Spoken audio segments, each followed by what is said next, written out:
Doctor, shall we start with the presentation? Yes, go ahead. Okay, doctor. Doctor, first of all, I'll introduce myself. I'm Dhairan Akpal, the leader of Group 8.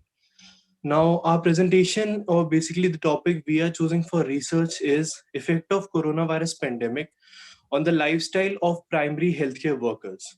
This is a journal topic. Our study title specifically is Effect of Coronavirus Pandemic on the Mental Health of Primary Healthcare Workers in SMS Hospital, Jaipur. Our target location is SMS Hospital, Jaipur. And for the introduction part, first of all, we have to understand that during these times of pandemic, the effect of COVID-19 has been vast on the healthcare workers because right now they are the real soldiers fighting against this whole pandemic, and it has heavily burdened them, in many cases even overwhelmed them, and the whole healthcare system is near verge of, we can say, even collapsing because of the hard work they are putting in, because of the extra hours they are putting in. So we wanted to do something around that topic because of the guidance we got from Dr. Navarro. And the WHO has also emphasized that extremely high burden on healthcare workers calls to address of immediate needs. We need to address what's happening with them. We need to, the thing we can do after gathering this data is we can come up with solutions. We can come up with things that can help them ease this all mental stress. Previous viral outbreaks have also shown that frontline. One second. Next slide, please. Yeah. Previous viral outbreaks have also shown that frontline and non-frontline healthcare workers are at an increased risk of infections and other adverse physical health outcomes. Furthermore, healthcare workers reported mental health problems particularly associated with healthcare workers' occupational activities. Imagine you are literally walking in a war zone every day with virus around, and the missiles or bullets are of that size that you can't even see them. That is the situation of healthcare workers right now. And this definitely includes symptoms of post-traumatic stress, burnout, depression, anxiety. Walking in that PPE kit for 8 hours, 9 hours straight without even being able to get a washroom break is hell of a stress on any human being on this planet. And we really got to respect that and also address that. So that's what we want to do with that research. We want to address the mental health problems that people have. Next slide, please. Yeah, coming on to research questions, we'll be having a questionnaire. An example of a question can be that, are you concerned that you have a higher risk of catching COVID-19? The risk of catching COVID-19 from a confirmed case largely depends on the patient, the setting, and how they are caring for them. Depending on the work you're doing or the patient you're caring for, you may also need to wear a PPE kit, because if the person is right now infected with COVID, you just can't go and approach him. You need the whole setting. Is the PPE kit available? Are you getting all those facilities? These are all questions. Next, please. Now, these are some sample questions that we made. Our question is, sorry, doctor, our question is not finally ready right now. We're still working on the questions that will address the wholesome issue. So these are some examples like, my mental emotional well-being has been affected by COVID-19 pandemic. Now, there will be 5 options they'll have to go through. Strongly agree, neutral, disagree, strongly disagree. With help of these questions, or the next question we can see, I constantly worry about the physical well-being of my colleague and I. Or next slide, please. These are a couple more examples in which we can see, I constantly worry about getting infected by COVID-19. My appetite has been affected during the pandemic. While we'll be addressing all these kind of questions, we'll be able to assess that our hypothesis that I'll be telling in right now in this presentation is true, or is it not true? Our who and how is what is true and what is false. Can we go to the next slide? Yeah, the conceptual framework for this. Now here the independent variable is effect of coronavirus pandemic, and the dependent variable is mental health of primary healthcare workers. The independent variable is the effect of coronavirus pandemic, because it is independent in the situation because it does not have any like it does not influence mental health care of workers. Like we cannot say that it has a direct influence, it can be indirect also. And mental health is highly dependent on this variable because the coronavirus pandemic is causing stress and all those kind of problems to the mental health care workers. So the dependent variable, or the variable we are gonna take for our research, is mental health care of primary healthcare workers. We can get that in the slide also. Next slide, please.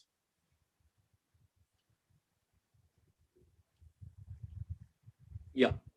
The rationale or significance of a study. Our main aim, as I told you already, is to perform an updated and more comprehensive, rapid, systematic review of and to identify, assess, and summarize available research on the mental health impact on the COVID-19 pandemic on healthcare workers, including changes over time, prevalence of mental health problems and risk resilience factors, strategies and resources used by healthcare providers to protect their own mental health, perceived need for preferences or interventions, and healthcare workers understanding their own mental health during the pandemic.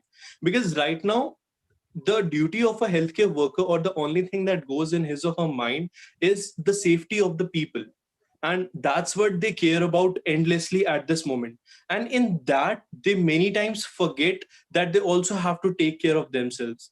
Like very basic example, charity begins at home. If you are not healthy, then there are very few chances that you'll be able to look for others, right?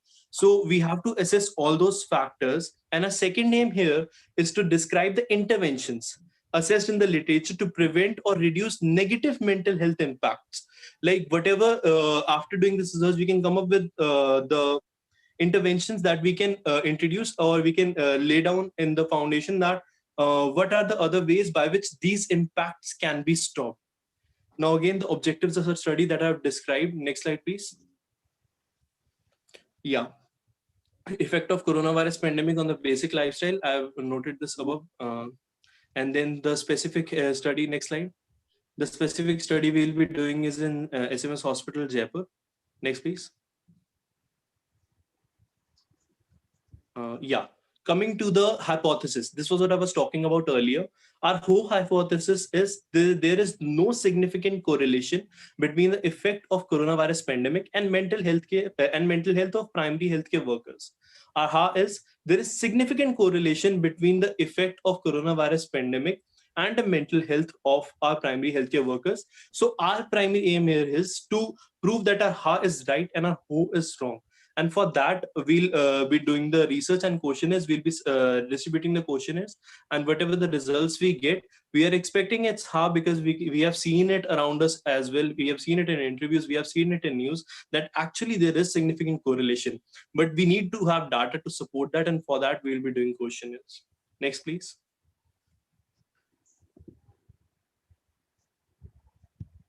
Yeah. The method, the research design that we are going to use is the retrospective correlational study design, wherein researchers seek to understand there is a significant relation between the effect of coronavirus pandemic and the mental health of primary healthcare workers. Next, please.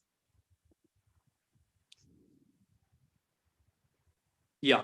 The sampling design and participants, the inclusion criteria that we'll be using for this, the study includes the primary healthcare workers of government hospitals in SMS Jaipur. Our sample selection, this is basically a non-probability purposive sampling.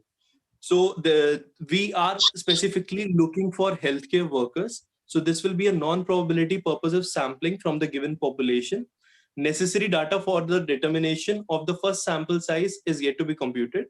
The term survey instrument is used to refer to the questionnaires. Our survey instrument will be the questionnaires that serve as the primary source of information given to any correspondent. Next slide, please.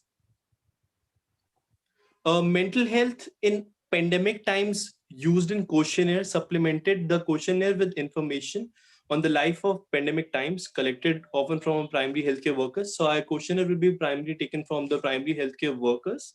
And each questionnaire is organized as I've already shown you the example of questions. we'll be formulating a very apt questionnaire which covers all the criterias of mental health care, and we'll try our best to gather information as accurate as possible. And the primary variables found within the main data set are derived directly from one or more survey instruments, and that will be our questionnaires. Next, please. Budget and personnel. Right now, the budget is very shady, to be honest, because earlier the expenses we calculated were on the basis of visiting hospitals, but because of the coronavirus pandemic, I don't think we'll be able to visit any hospitals right now. So the major research will be done online only. We'll be creating Google Forms and distributing it to the healthcare workers. So that we can understand about their well-being and mental health status right now. And all the it's a team effort from all our sides, so we won't be taking any money out of that. So basically the research cost will be very low on this research because it's going to be conducted online. Thank you, doctors.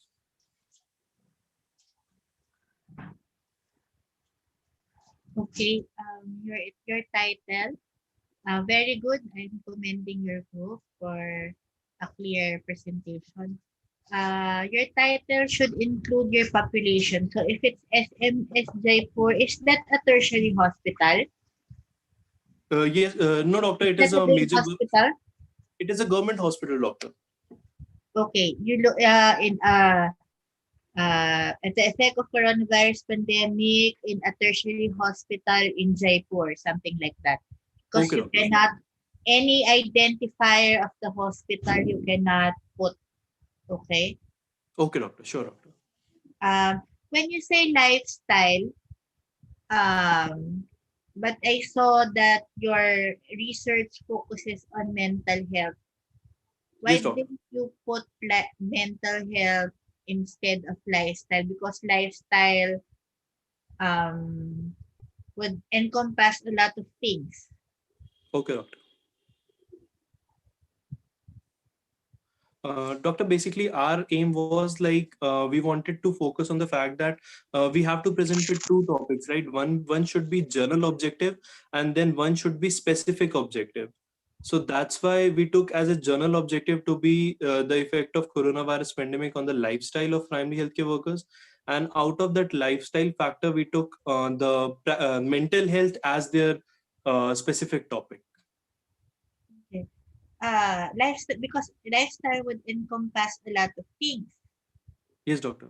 And are you just interested in mental health per se? There are a lot of aspects that change Yes, doctor. insofar as the lifestyle of healthcare workers for that matter. Okay, doctor. Some went to the extreme of stopping to be doctors themselves, Yes, doctor. right? I'm Yes, doctor. afraid I will get I will be I will be afflicted with the virus. I will change career altogether. But just Yes, doctor. looking at that, something as simple as um, did you continue with your practice?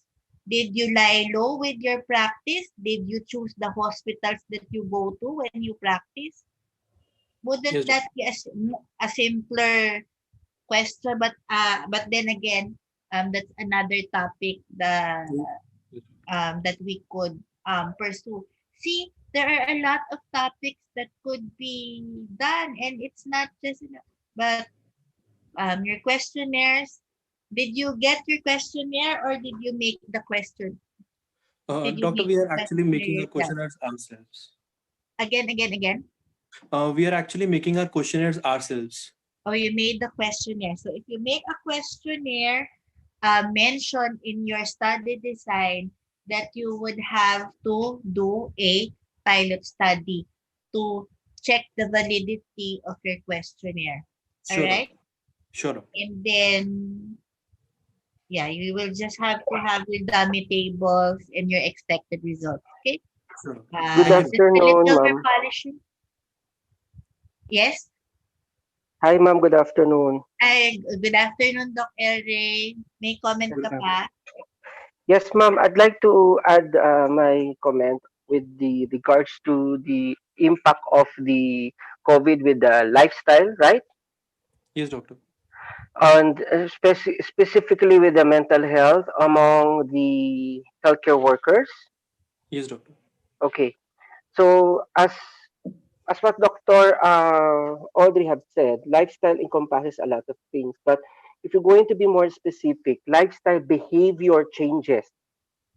Okay, Okay, doctor. because when you say lifestyle, it actually tells about uh, physical exercises, their habits, the usual habits. It tells also about the leisure activities that they usually do. So if you're going to say the impact, you could actually have to define what was actually the baseline of this lifestyle and that has changed Yes, doctor. over the past few months. So before determining the changes, you have to first lay out no the usual activity before that they had. Because there's going to be no comparison, basis of comparison, if you're not able to determine what was their life before the pandemic. Is it included also in your objective? No, doctor. Basically, we are doing the just the effect of coronavirus, the changes that have come. So it obviously becomes considerable that we are taking baseline. The references from past only. Yes, so because you need to also include that. Okay, doctor. Okay, you need to Okay. include also my life before the pandemic and the life that during the pandemic or after the pandemic, and what were the changes. Okay, Okay, so doctor. you need to determine what were the usual activity, what was the usual work time schedule, how they Okay. actually perceive their life, the work life balance schedule and all. And in this, you also have to look into the general well-being subjective, no, or the schedule. General well-being. The questionnaires would be focusing basically on the general well-being, and Okay, this doctor. and this is actually on the subjective level of your respondents, right? Yes, doctor. So try to look into the general well-being parameters or Okay. questionnaires that pertains to the general well-being. Okay, Sure. Sure, doctor. and that and that you would be more specific that you would like to look into the general well-being of your respondent. Okay, Okay, doctor. Okay, doctor. okay, that's all, Doctora. Okay. Thanks. Thanks for the All right. advice, doctor. Good. We'll surely work on that. For other presenters, try to follow their format. Could still be shortened, but be short and concise and just tell what is needed to be um, um, discussed. All right. So next group, please. Thanks for the advices, doctor. We'll surely work on them. Thanks a lot.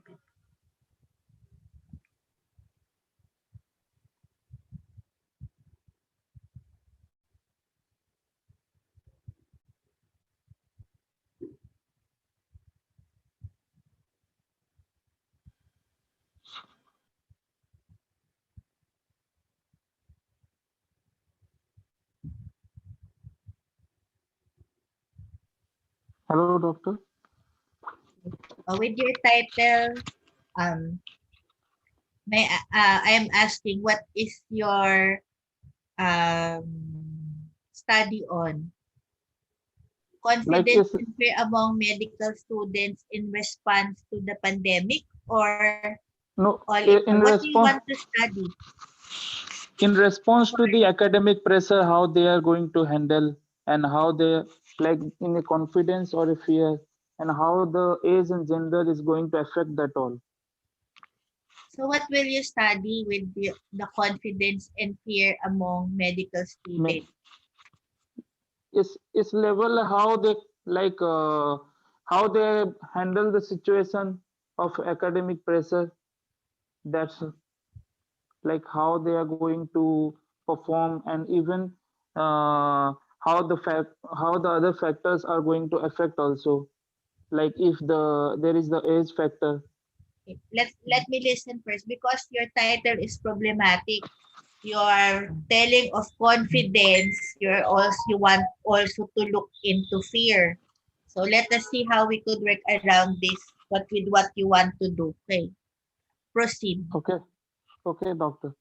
So as you can see that our topic is about the confidence and fear among medical students, and we are going to perform among the our friends like who studied in the University of Perpetual Health System Delta, and before that is all of you know that like how to well define the confidence and fear, as the both have present in a correlative manner, but somehow some have been overexpressed. So as you can see in this slide, like it's been defined pretty well, but to have been more concise, so like it's better to like how we will correlate in a manner of fear and confidence. Next slide, please.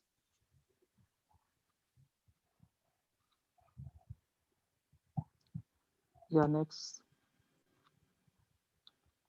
So like the as our the main hypothesis of our study is like how to define the significance of the confidence and fear of the student, like how they are we as we are going to agree that both are present simultaneously, but one of the factor is overexpressed at a time. Like even though the student is good, he's confident enough, somehow his fear is, but the two factor somehow one is overexpressed. So our main aim is to like how they have to correlate and how they operate with the stress situation, and final result how they have overcome with is their confidence or the fear which make them they handle the situation, and the significance. Next please.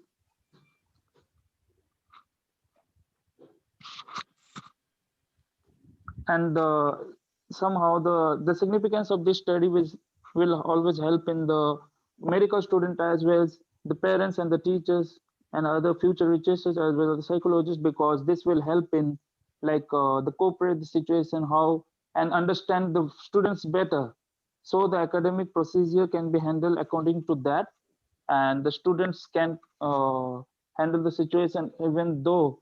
And I think that the topic should be taken in that manner, like somehow we cannot keep stress about, and and we can keep aside the confidence, the both actors as a human we have in that, but some factor is overexpressed.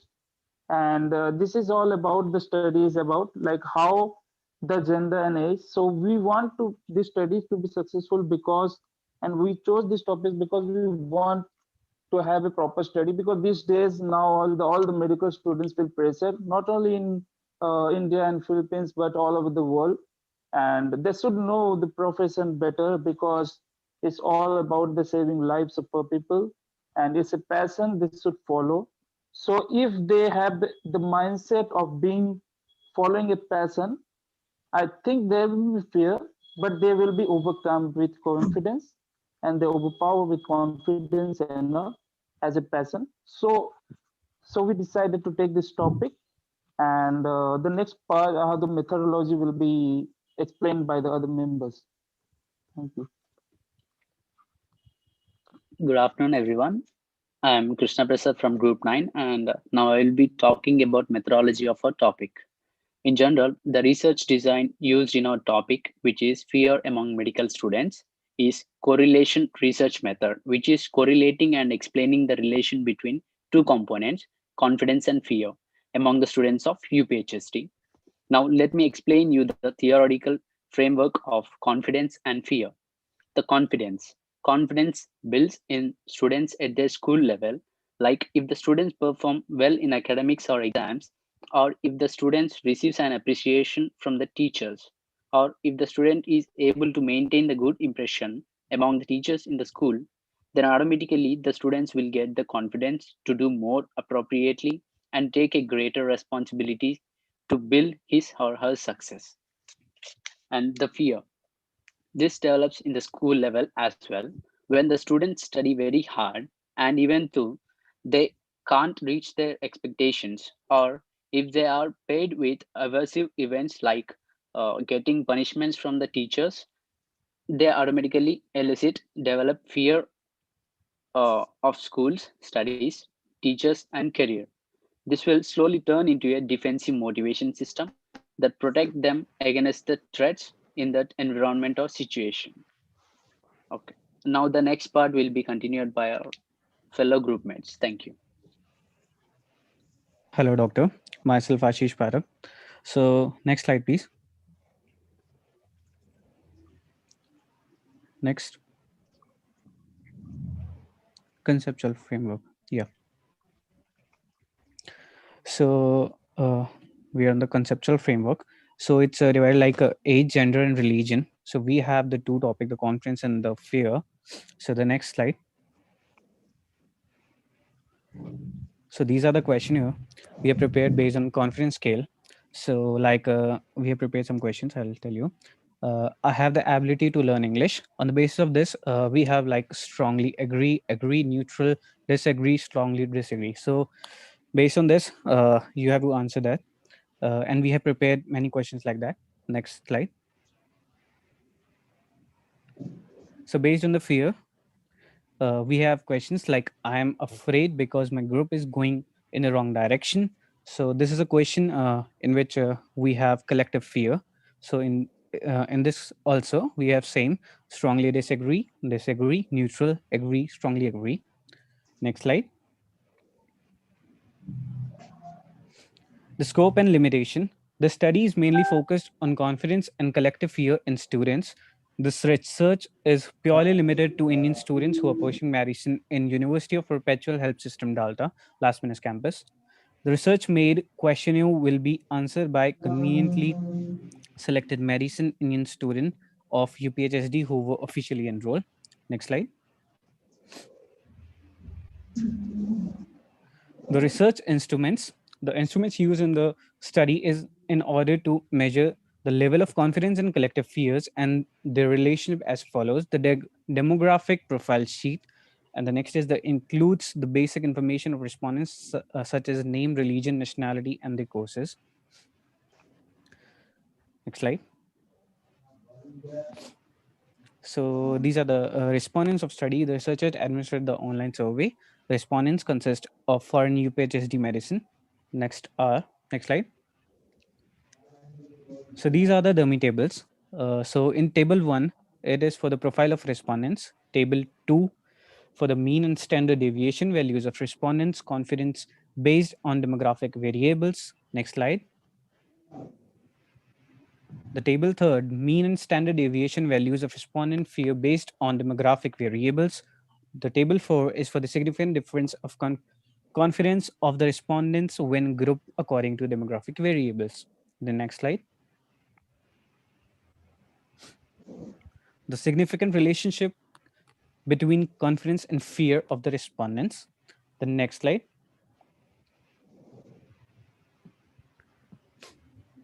Next, after table 5. The budget and person. The budget allocated budget for the study will cover the professional fee of the statistician and linguistics that will be hired by the group, and the remaining will be used to cover the expenses of printing and publication of the final output of the study. The personal The role of planning, coordination, data collection, and analysis will be handled by the all researchers of the study headed by its project leader. The project leader will submit a letter to the Janata Foundation School of Medicine requesting the necessary data required by the scope of the study. The supervising consultant will review and guide the flow of study until its completion. The group will request expert to render professional assistance for the data. So the next slide is for the from the reference we have taken from. Next, these all are the references we have taken. We have studied this data and made this study. Next slide. This is also the references we have taken. All this. Next are the proponents, our group members. That's all. Thank you, ma'am. Okay. My problem Okay. is you are trying to look at confidence and fear of medical students and correlate it. Um, First Yes, things doctor. first, Yes, doctor. Um, why not focus on one? Confidence? Actually, doctor, Conf- when you're a medical student, it's not all the time that your mind is that stable. Sometimes you are in a confidence, and some state will come when you are fair. You are in a fear. So we have taken both, combined them, and we are just looking at a particular student, and we just ask them that for a particular situation, he may be in confident, and for other situation, that situation maybe he may be in fear. So that's why we have combined that. that's why it's a spectrum. If you are not confident, you are, although it's not a direct correlation, but confidence is there, you will not be fearful. What I'm saying is, at one end is confidence, at the another end is fear, or the feeling that you will, that come your graduation or come exam time, you will not be competent enough. Maybe that's what you are trying to say. And um, looking at you may look at confidence, and yeah, for example, how could we salvage this a bit?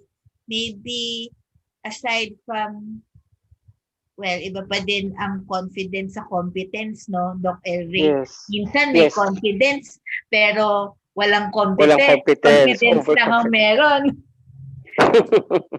Okay, this is what Dr. Andres would like to say. When you try to study confidence, no, or there are actually opposite, no, confidence and fear. And confidence itself can be classified as low, highly confident, right? Highly motivated. So low confidence itself can be actually say that there is a fear if you have a low confidence, right? And the title itself, it's kind of confusing if you are showing two both sides that completely on the opposite. So let's try to improve your topic, or I mean your title. Why not make this as medical students' self confidence and its impact on their academic or learning process or learning performance, something like that. You would like to focus on the students' self confidence. Because basically, this study in nature, the purpose of your study is to what? You want to measure the student's level of confidence or self confidence, right? Yes, Am I doctor. correct? Yes. Yes, doctor. Now, Yeah. if you are measuring the level of confidence, if I'm highly confident and it's actually going to have a good impact on my academic performance or my learning process, On then academic. definitely, Yeah. yeah, Yeah. definitely I am on a positive side, right? But if I have a low self Yeah. Yeah. confidence, and we could probably say that it could probably also have an impact on my performance. So just as simple as that. Don't give the title itself can actually be so confusing. But basically, you would just like to measure the self-confidence of the students, right?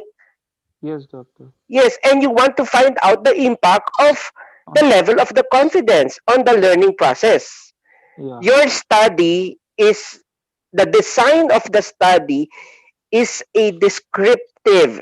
This is a descriptive study wherein you would probably use some quantitative questionnaire. When we say quantitative questionnaire, you assign certain numbers, numerical values, right?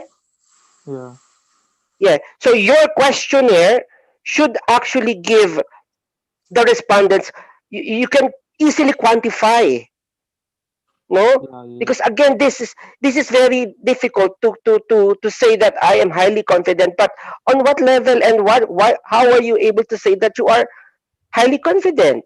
So the only way that we can actually measure that is you need to quantify it. So you have to have your questionnaire that is quantifiable, and in effect it's going to describe the level of the confidence.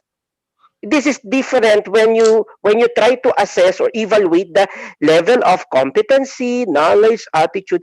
This is just a part of that. So level of confidence. So why not change your title into evaluation of medical students' self-confidence and its impact on the learning process, right? I think it's much Yeah, better. yeah, doctor is good. Is yeah, Do you you can. agree with me? Yes, Yes, doctor. doctor. Yeah, Okay. And then yeah, from that title alone, you can actually think of other who's talking at the background. You can actually think of other sub objectives, no? From that yes, title doctor. alone, you would like to see probably the social or the social demographics, those who are or male, female, or this is demographics, right? You would like also to know the level of confidence among women and men. There's have actually a difference. You would From also what like to area, from what on the province. area, yeah. So Yeah, yeah, don't give us the fear. It's a vague word, no? But the yeah, confidence, at least you were able to quantify it. And again, focus just on one parameter, level of confidence. That's it. Because we could just easily say that I have if I have a low level of confidence, then definitely maybe I have fear, right? yeah. Yes, doctor. Okay, so change your title. An evaluation or a descriptive study among medical students self-confidence and its impact on the learning process. That's it. As simple Yeah, as that. doctor. Yeah, Not just sure, You do doctor. confidence not and fear have among medical students. Oh, what? you do not even Yeah, have to do correlation, etc., yeah. etc. Yes, Make it yes, simple. Sure, simple. doctor. We will. Make it simple, Uh, and there are a lot of yeah, literature. doctor. We There are a lot of yes, literature that you can use yeah, in evaluating or looking into the academic performance and the level of confidence. Definitely, you have a lot of data that you're going to have and questionnaires on Yes. how they do the evaluation. Okay. And we're not even how at to. the Yeah, post-pandemic learning.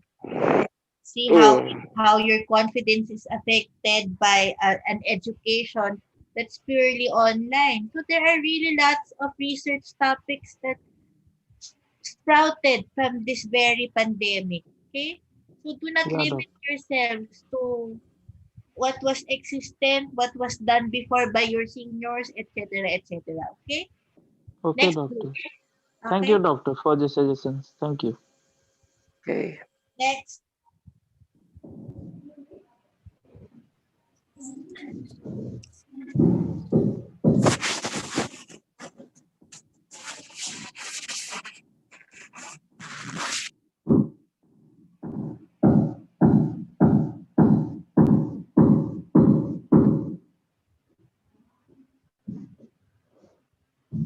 Um, I am noticing before you start, I'm noticing that most of you get kicked out and then are trying always to log back in. If you are having difficulty going back to Zoom and you are not to present, you may listen on YouTube if you are having bad connection. Okay? Just tell them to comment the name and student number in the comment section of it. Are usual. If you will attend on YouTube, write your name and your student number there. Because most of them are having a hard time staying connected. Okay? Okay, go ahead.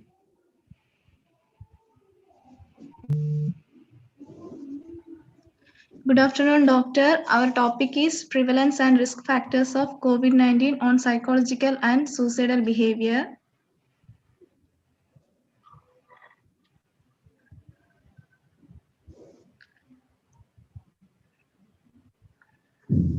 John Alto Foundation School of Medicine, a medical institution of the University of Perpetual Health Medical Center, was built to provide medical schools serving students in the south of Metro Manila in 1990. This institution has produced graduates who have made significant contributions to the healthcare delivery system in the Philippines and abroad.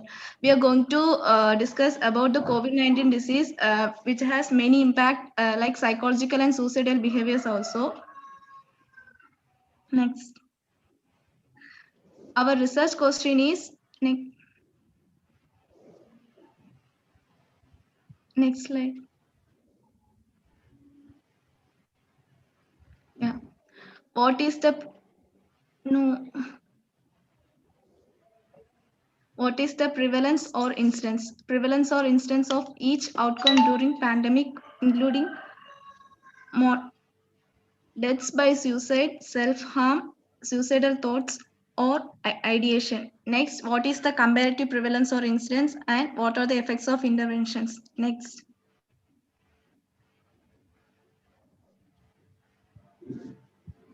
The risk factors for suicide are a combination of individual, relationship, community, and social factors contribute to the risk of suicide. Our objectives, next. The objective of our study is the overarching aim of the review is to identify and appraise any newly published evidence from around the world that assess the impact of the COVID-19 pandemic on suicide deaths, suicidal behaviors, self-harm, and suicidal thoughts, or that assesses the effectiveness of strategies to reduce the risk of suicide deaths, suicidal behaviors, self-harm, and suicidal thoughts resulting from the COVID-19 pandemic. There are many ways to cope up with the stress. Next, hypothesis.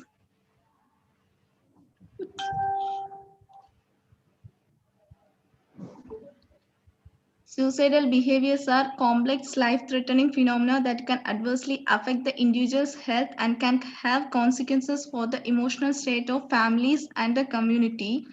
Proximal risk factors are those factors that have a direct contributing role in the suicidality, such as hopelessness, depression, impaired memory specificity, and psychiatric disorders. In India, mainly between 15 to 30 years of age group has the highest suicidal rate. Next. Significance of the study. The research aims to look at the realities and viewpoints of Indians during the COVID-19 pandemic to gather information from Indians about how they see this pandemic and what their experiences are, and to see how it is affecting their mental health. They get depressed and commit suicide. This research study will be able to identify factors that affect their mental health in addition to physical, psychological, or emotional, professional, financial factors, and how these factors brought by changes in their lives, living or working arrangements, and roles will impact their mental health that results to suicide.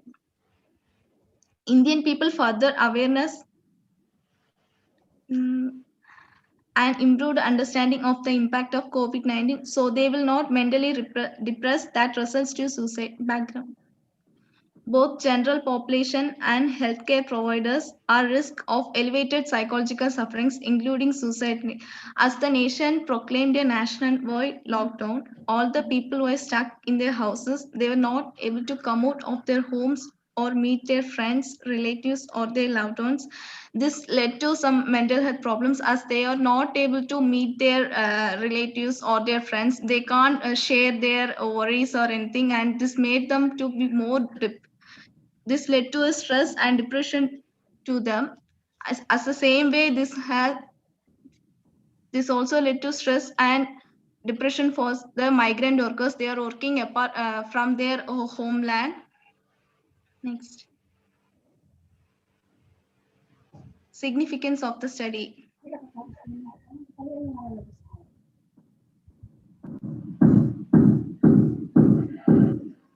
Methods.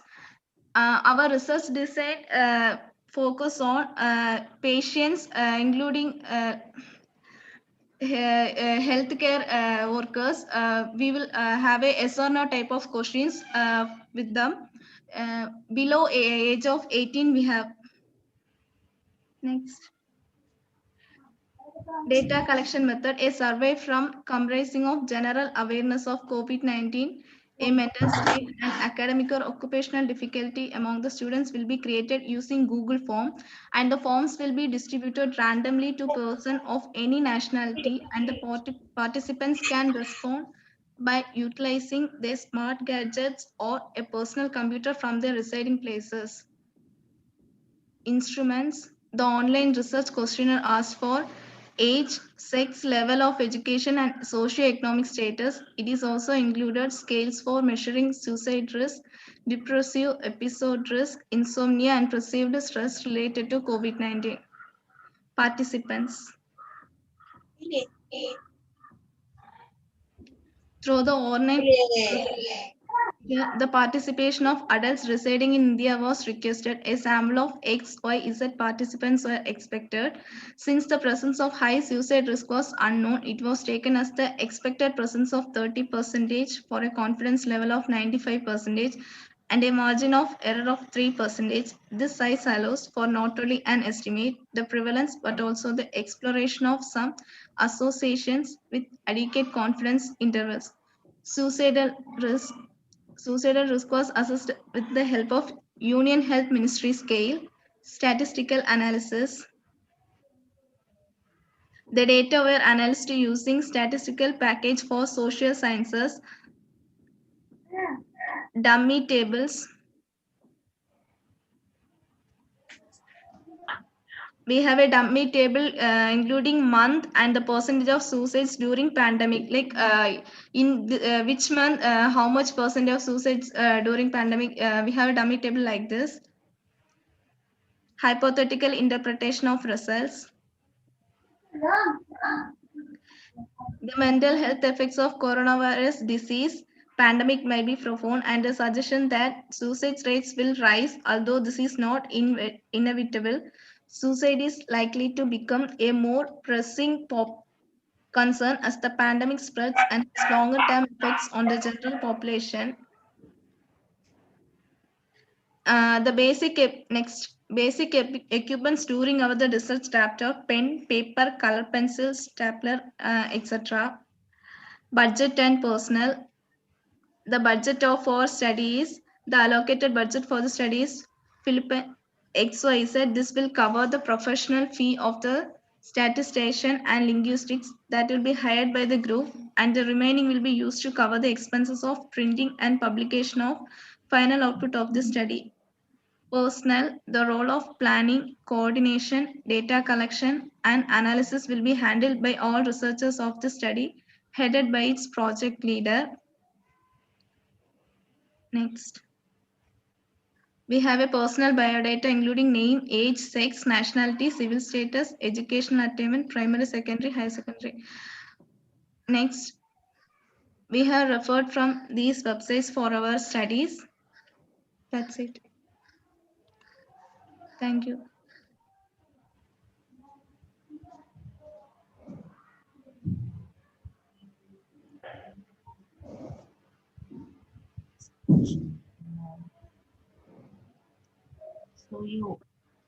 So you want to know if there are any suicidal ideations? So do you have a questionnaire? None yet, or you will make your own. Ma'am, we don't have questionnaire yet, but we have some sample questions like is COVID-19 really related to the suicide? Like if they are worried about examining a patient, like if they're going to a doctor, they might get the virus and they might get infected and they might die. So most probably have this fear and they attempt the suicide. Then if they have not washed their hands, or somewhere they have gone and they forgot to wash the hands, so the superstition is there, so they might get the virus and they might die. Again, the fear of spreading the coronavirus due to them, like to others, because of them, so they don't step out and they stay at home, and then this might get affected to their mental health. How will you know that it's Uh, COVID-19 related suicide? One. Second, of course, it already excludes the people who have already succeeded in committing suicide in the first place, right? And Um, you could also include numbers that will back up why you want to look at the data of people with suicidal ideation because of COVID. Because of COVID, rise of people committing suicide since this pandemic has been on the rise. I'm not particularly sure with the numbers for India, but in some countries, for example, Japan, there would be a rise in the number of cases. Is that so also in India? yes, ma'am. Yes, ma'am. In India also the suicide rate is increased during this pandemic, ma'am, The because a lot problem of is most likely you may not see why that just the suicide case, you will not particularly see the risk factors, but you would just count the number of suicide cases in different locals. That would just be a retrospective or descriptive study of the number of suicide cases all over the country. That could also be an option. Doc El Rey, any input? Yes. Again, psychological impact of COVID-19 is quite an interesting and varied topic to discuss with and to make into a study or research. And since this is actually a web based, you're just probably going to gather some data or information. Uh, are you going to look on the consultations have been done or conducted between among patients and the healthcare professionals? Are you going to look into the statistics as well on how many online consultations have been done and with suicidal ideation? So it's not just basically on the web page or looking into Doctor, can you repeat your question? are you going to look into number of online consultations perhaps in India that pertains to suicidal ideation? Would you have, because how would you say that this suicidal ideation in fact are actually related to COVID? Not just Doctor, based on the journals, not just based on the web that you read. Okay. So what were no, what are the bases? a doctor will actually prepare a questionnaire like that, which will include the COVID-19 questions, like COVID-19 related questions, which are actually related to suicide also. We will prepare our questionnaire Uh, like that. Prepare a questionnaire for those people who were what? Are you going to identify, oh, you have the tendency to have a suicide, to commit suicide? Okay, you take this questionnaire. Is that like No, is it like that, or not like that, doctor. are you going to identify those who have mood disorders and then probably triggered the suicidal ideation because of the COVID? It's really quite you need to be more specific on your approach in your methodology. It's not just a general population in India and then say, oh, 70 or 30% of Indians have this suicidal ideation. So you're talking about impact. So you have a target group. You should have a target group on this study. And if we say you have a target group, you have already identified those who among the population who are actually at risk of the suicidal ideation, and you want them to evaluate, right? yes, Am I doctor. correct? So Yes, you yes, need, doctor. yeah. So you need to focus on your target group first, your target population. You can never just, okay, let's have a questionnaire among 1,000 respondents and that's it. Maybe from here we could tell, in the city they have this.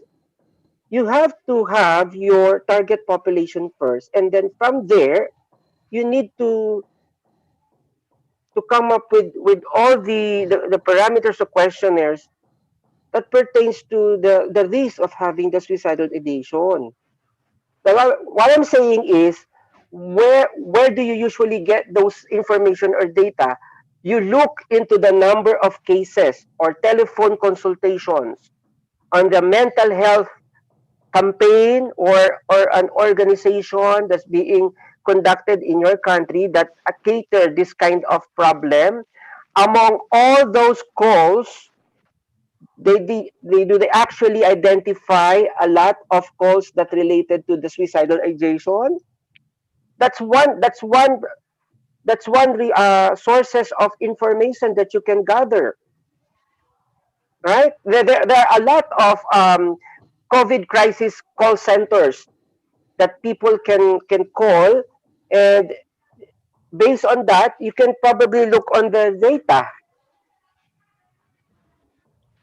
Are there a lot of online consult? Basically, we are relying basically on the online consultations,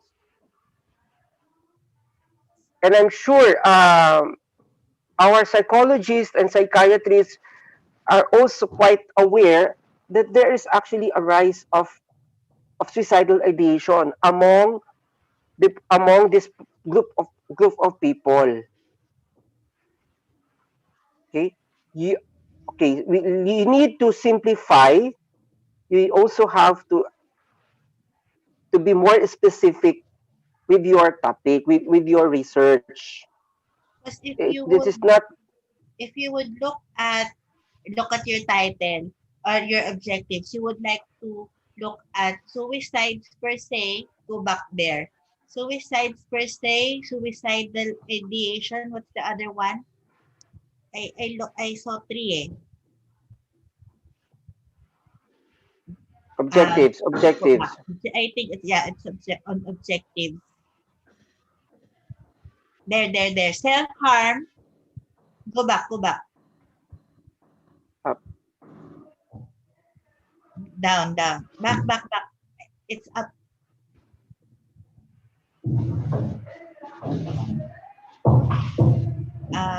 Go back more. Up. Go back more. There. Mm. Your research Prevalent. question, you started death, self-harm, suicidal thoughts. So you could focus on just one at the very start. So if you will be looking at death, you just look at the numbers. Numbers pre-pandemic and numbers post-pandemic. And it's a relevant topic for India because why? According to WHO, I just look up at the numbers. Your your population provides 17% of all people committing suicide per year, and that's 135,000 cases per year out of 800,000, and that's a big number. Although again, if we look at it per capita or with respect to your population, again you are not the number one. But by the sheer number of your population, again you're the number one contributor for the number or the count for suicide such as this. So you just count. Or same way, if you will look at self-harm or just the suicidal thoughts, okay, then you could proceed with the questionnaire with the line of thought that you presented with this paper. So for example, what are suicidal thoughts? I remember Dr. San Luis would always say, if I get COVID, what? Do not be aggressive in treating me. So that's form of what? Resignation or suicide. medyo ganun, no?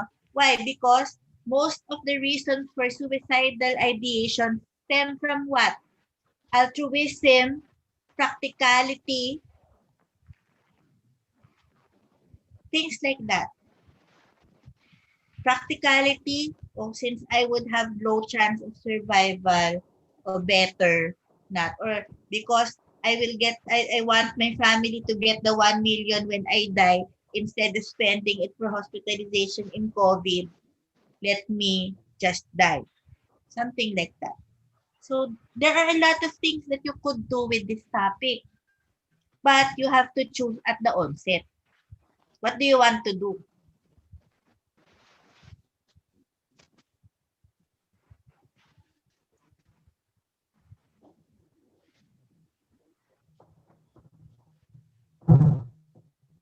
You look at the what the Dr. Navarro is suggesting.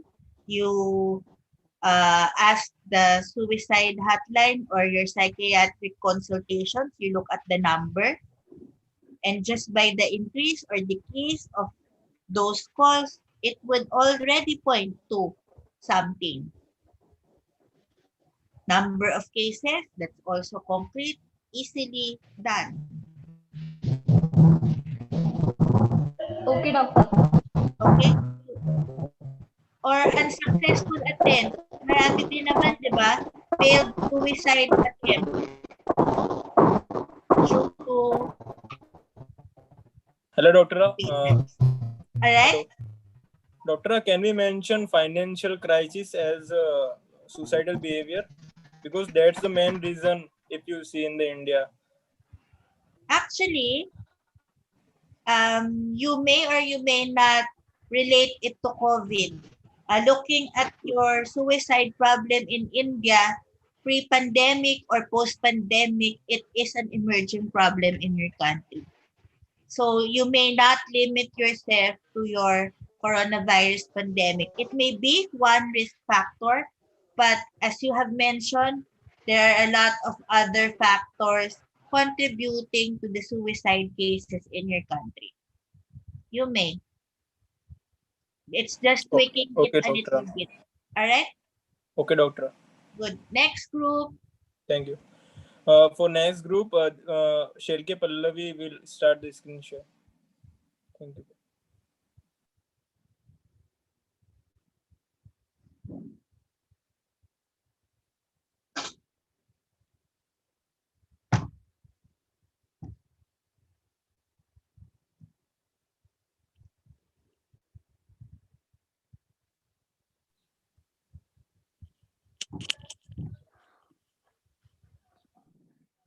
Risk factors of cardiovascular diseases in India. We will be conducting a survey on this. Next, please.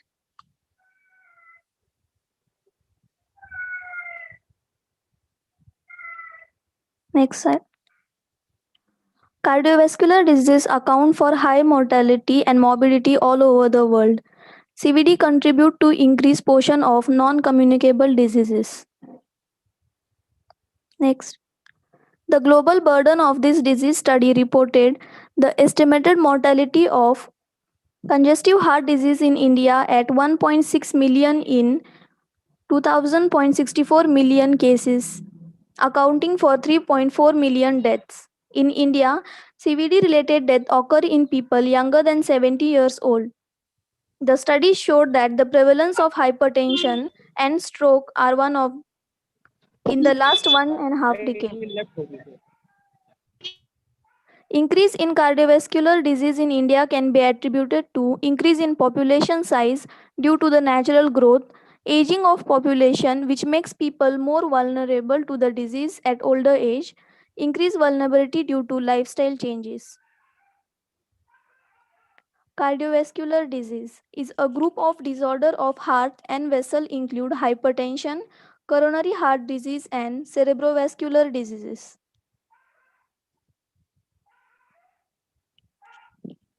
Research question: how various risk factors affect CVD in Indian population? How exposure to risk factors in age 45 to 60 contribute to the disease?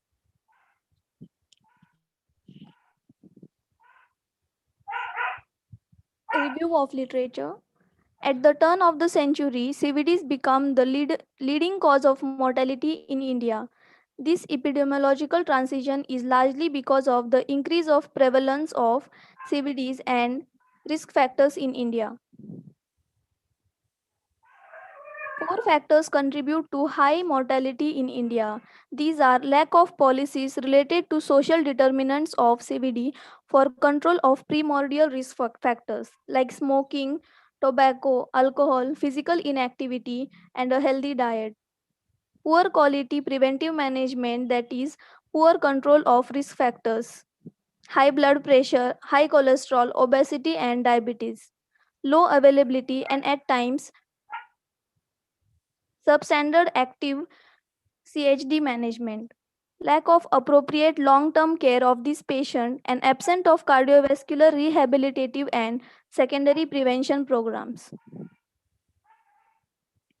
General objective: the ultimate goal of this research is to study the risk factors of cardiovascular disease in India, to learn the predominant cause of cardiovascular disease, to determine the probability of people affected by cardiovascular disease, to know and educate the prevention and treatment strategies to others, provide a better understanding of future policy strategies to pursue.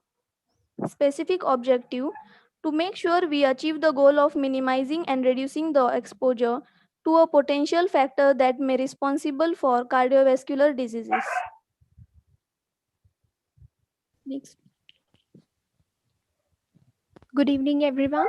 Myself, Singh Kumkum, and I'm here to explain the methodology, a cross-sectional survey study where researchers seek to understand and demonstrate the effect on of various risk factors on growing cases of CVD in India. We plan to conduct a cross-sectional survey in various locations in India. Altogether, 150 to 200 adults from age 20 to 60 will be selected for the interview randomly. Next, please. Among the participants, check the result for the risk factors, which include smoking, alcohol, low nutritional standard, hypertension, obesity, and diabetes. Variation in male and female population. Collect data through face-to-face interview and taking anthropometric clinical measurement. Next.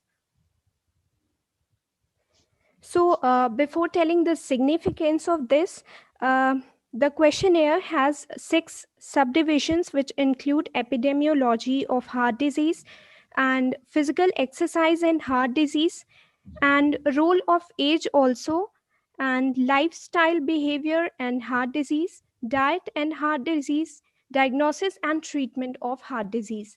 So at last, the significance is we already know the relationship between the risk factors such as hypertension, self-reported diabetes, and smoking.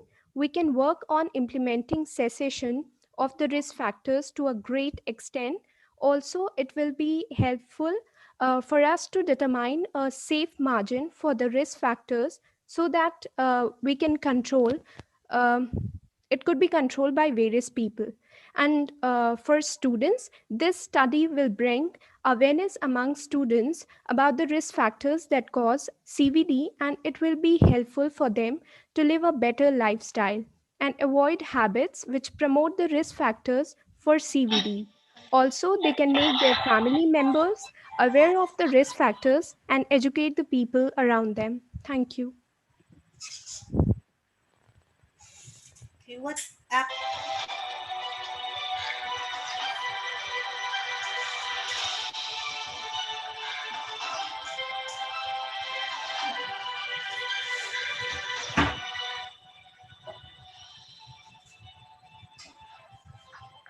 Um, So I what do you have want to do?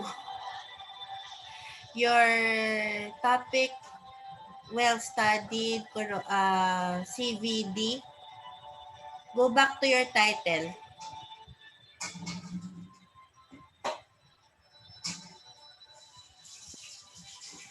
What do you want to do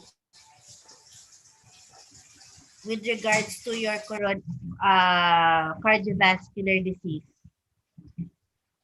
Ma'am, we want to take a survey about the people around us for risk factors and the prevalence of cardiovascular disease. Like what is the percentage of people already suffering, and the people who are already having risk factors. So you would like Um, to look at prevalence of people who have cardiovascular disease in India.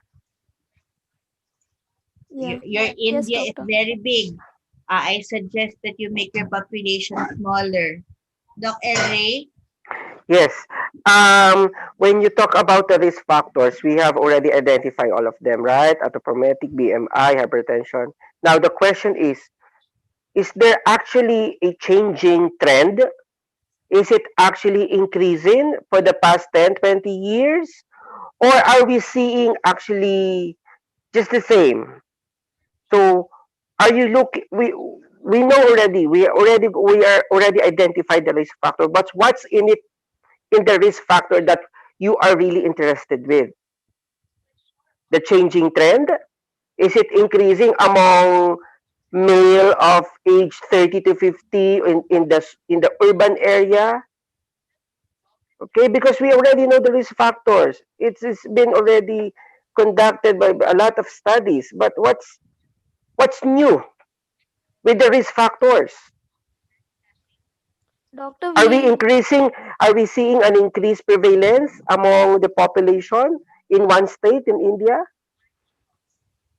We will see whether it's increasing in the certain age group. Is that increasing in the teenagers, But old age group people? yeah, but the title is just risk factors. Risk factors, not even Yeah, okay, telling us doctor. what about with the risk factors. So why not make it more clear to us that you would like to see the trend, that you would like to see if there is a change in the trend. Okay, risk factors associated with increasing cardiovascular diseases prevalence. Are we looking into the increasing cardiovascular disease prevalence? Because if you're going to see if there's actually a trend, now you have to look on the data or statistics that tells us way back 10, 20 years ago, right? yes. yes, Yes, doctor. doctor. Yes, because the risk factors, what's in it for you to study? We know already the risk factors, so it's not new. But what we would like to be more interested is there actually a change in the risk factor, or is it actually had an increasing prevalence among this group of people who have these risk factors compared maybe 10 years? Because you have also mentioned, one of your group mates mentioned, we would do a cross-sectional study. Remember, what is a cross-sectional study? If you are doing a cross-sectional study, you have an exposure and you have an outcome, right? Yes, doctor.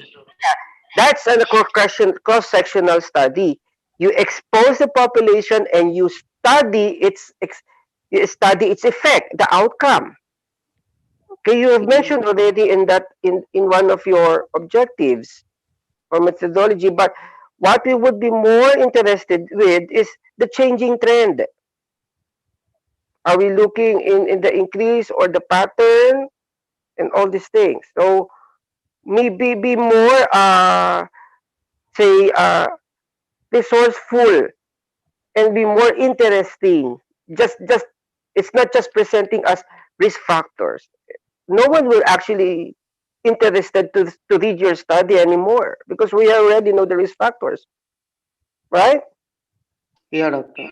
Doctor, we try to correct our research. Okay, and your methodology would probably gather data by relevant studies conducted from maybe from year 2000 to 2010 and then 2020, and then provide us an overview of the prevalence. Maybe just use one state in Mumbai or one state in New Delhi, and then see if there's actually a change in the trend, right? Yes, doctor. I think it's more interesting. Okay, doctor. Doctora? Nothing, nothing more. So you could Okay. improve it by applying it one to a population. Second, looking at the trends. So at least you will not have to do your research all over again. Okay? I Mm. think we could still salvage it a bit. Okay, doctor. Thank you. All right. Okay. Next group.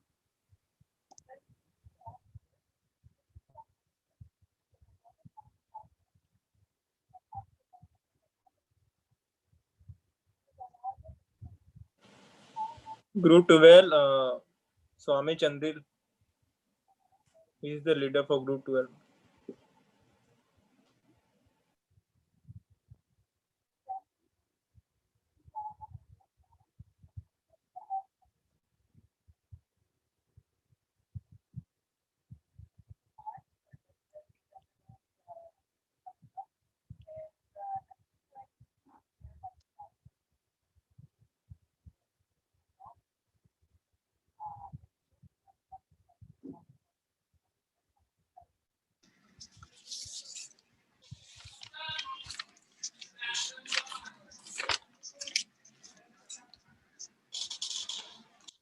Good evening, everyone. My name is Thakur Chinmay Vijay. I am here to represent for Group 12. Next slide, please. Next. Okay, so starting with the introduction, condoms remain a key component of high impact HIV prevention programs. Um, their endorsement should attract the users and should be available to non-mobile areas. Basically, sex with females predominantly lowers the use of condoms as it includes alcohol and drug abuse. Uh, this promotes increase in HIV and syphilis in such cases. Whereas in men-to-men sex workers, it has been observed that the increased risk of HIV and syphilis has been triggered to be down. Keeping the increased risk of HIV, syphilis amongst the homosexual workers, they need to be acknowledged about the usage of the condoms. Next, please.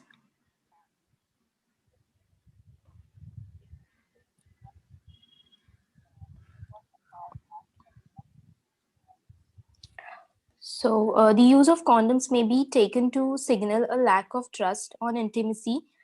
In some cases, it had been seen that there isn't any mutual understanding between the sex workers and their clients because their clients pressurize them to have sex without using condoms. Fearing for this and in need of money, these people agree to have unprotected sex. So, in order to avoid these scandals and police harassments, these workers often don't use condoms, as use of condoms gives an involvement in the sex practices. It causes trouble to them. So, no condoms leads to no evidence. So, HIV prevention efforts and government should take actions to end these human rights violations. Um Next, please. So, condom programs should ensure that condoms and lubricants are widely available and that young people and key populations have the knowledge, skills, and empowerment to use them correctly. So, the spread of syphilis and HIV is greater within the prison inmates linked to drug abuses. So, because these persons don't have any knowledge or awareness, so unawareness leads to the cause of these sexually transmitted diseases. So condoms should be also available, made available in prison and closed settings and in humanitarian crisis situation. So next, please.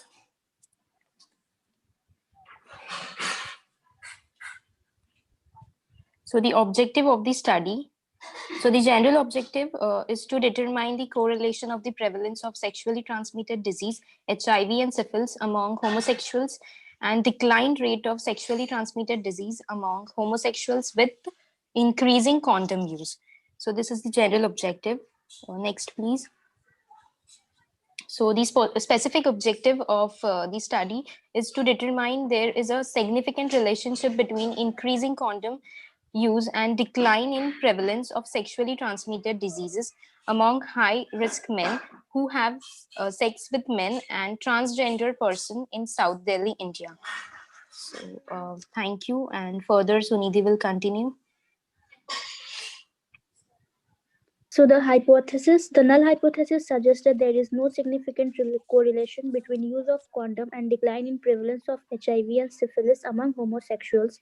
And the alternate hypothesis that we need to prove is there is a significant correlation between use of condom and decline in prevalence of HIV and syphilis among homosexual and transgenders. Next, next slide. Significance of the study. So the previous one. So this study benefits the following groups. Chinmay, can you mute?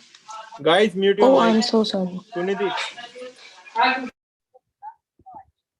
Could you unmute? I muted all. Could you unmute the reporter? Sorry. Hello? Yes. Okay, go ahead. Okay, so this study will benefit the following groups. First, the MSM, that is men who have sex with men and transgenders. Social stigma and clandestine behavior add to the vulnerability of these groups, making them an important target group for HIV and syphilis prevention interventions. This study will be able to determine the prevalence and awareness of condom use among these groups. Next slide. Second will be the medical professionals. This study will help healthcare professionals to evaluate the prevalence of HIV and syphilis, become the basis of making guidelines, and to ensure benefit of the community. Third, the future researchers. This study will be of good use to further the understanding of prevalence rate of sexually transmitted diseases. The future researchers can use this study as a cross-reference to develop new study relating to the given variables. Next. Background of the study. In India, HIV was first reported in 1986 among female sex workers in Chennai. By 2007, India had the third highest burden of HIV in the world with an estimated 2.31 million people living with HIV. HIV prevalence in the general population was low, that is only 0.36%. However, it was disproportionately high among female sex workers and their clients, people who inject drugs, and men who have sex with men. HIV sentinel surveillance conducted so far shows that the HIV prevalence was up to 10-20 times greater among high risk groups than among the general population. Next. In 2007, the mean HIV prevalence among MSM was 7.4%. The predominant mode of transmission remains the sexual route, which accounts for 86% of the reported AIDS cases. Next. Next slide. Next slide. So this is a conceptual framework. Next slide.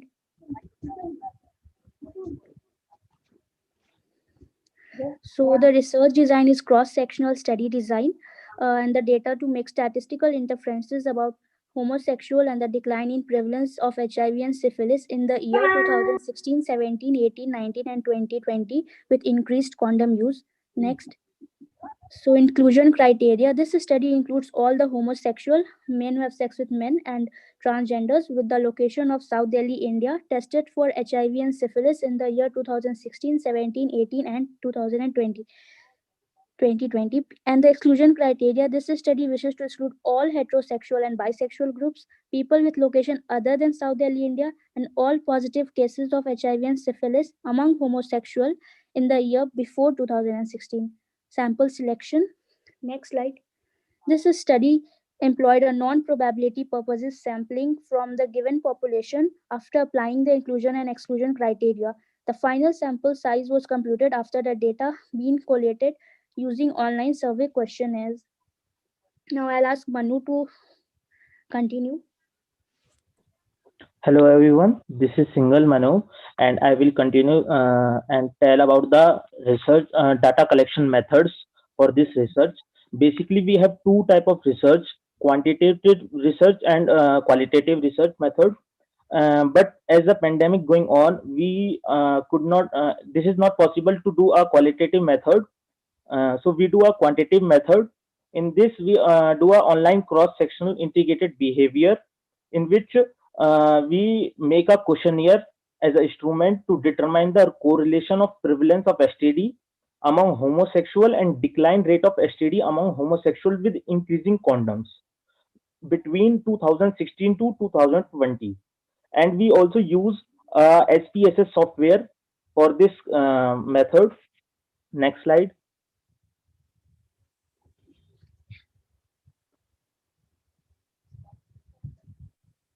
Yeah, that's it. So for this, document and related literature were used in obtaining answers to the prevalence of HIV and syphilis among homosexuals. To get more reliable and validated data, we collected data from local healthcare centers and AIMS, New Delhi. We also got a data regarding condom use with the help of NGO. The name of NGO is Center of Advocacy and Research, which is located in New Delhi. Next slide.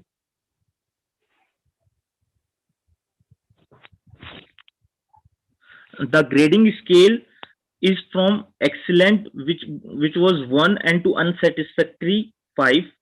The characteristic of HIV and syphilis prevalence among homosexual without knowing their STD using condom were compared with those among homosexual without use of condom. The correlates of STD among homosexual were studied using bivariate and multivariate analysis, including logistic regression model. Statistical analysis were performed using SPSS, as I mentioned before. Next is dummy table. This table, we make a two table in which year tested for HIV from 2016 to 2020, and for syphilis same from 2016 to 2020. Next, this is bar chart as we conduct the survey through the questionnaire. Then we make that bar chart in which year we get more, which year we get more positive for HIV or more positive for syphilis. Next, ethical concentration. The data collected were tested with high ethical concentration throughout the study with regard to access the confidentiality. And none of the personal details, profiles of individual subjects, specific the name, sexuality, positive for a specific disease or not, were released by any mean during and after the interim of the study. As this topic is so conservative, and India, and as we know, India is more conservative country than other country, and so for this topic, the people are not really open minded. So we don't ask the names even in the questionnaire. So hypothetical interpretation of result. The current evaluation provide evidence for successful scale up and coverage of target population.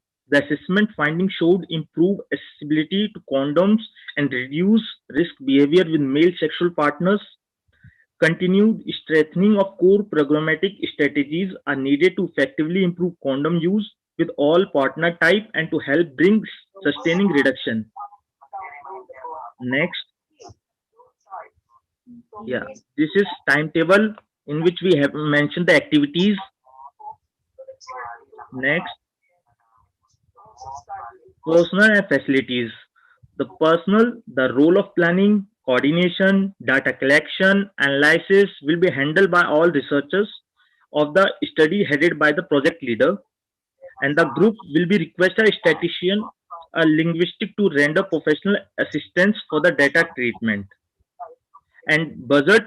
So basically, as we go with Google Form, which is online, so our budget is low, but as we also hire the statistician and linguistic to render personal assistance, so it may be between 4 to 5K. And next, so this is the budget chart in which we use the item description are there, proponent by data. These are the references from which we take, and the online, the next Yeah, yeah, the online survey question. Yeah, that's it. The survey is conducted through the online mode as in a Google Form link. In this survey, participants are general, but for integration, we exclude all the following factor which is mentioned next. And these are the survey questions. Like we make two parts in which we first part we ask for the age, for the gender, for the status, the location, and uh, and ask the permission that they want to fill up that form or not. We also mention the topic of survey, like use of condom and changes in prevalence of HIV and syphilis among homosexual in South Delhi, India. In main survey, we ask many questions like if, for an example, if married, then do you ever been in extramarital affair, sexual preferences. Next, yeah, that's one. That how many girls or boys friend you had. So these are the sample question.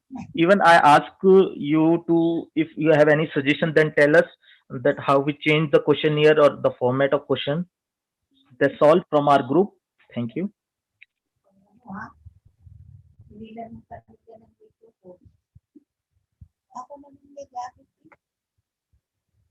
Okay. And my question, sige, Doc, Yeah. no ka na.